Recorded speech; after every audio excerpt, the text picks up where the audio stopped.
জানাজার নামাজে সূরা ফাতিহা পড়তে হবে কিনা, আমরা শায়েখ আহমদুল্লাহ সাহেবের মুখ থেকে নামাজে ইমাম সূরা ফাতিহা পড়া লাগবে না, কারণ এটা পূর্ণাঙ্গ কোনো সালাত না, রুকু নাই, সিজদা নাই, অতএব এটা পূর্ণাঙ্গ সালাত না।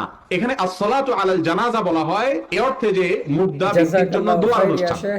অত্যন্ত সুন্দর চমৎকার জবাব দিয়েছেন, জাযাকাল্লাহ।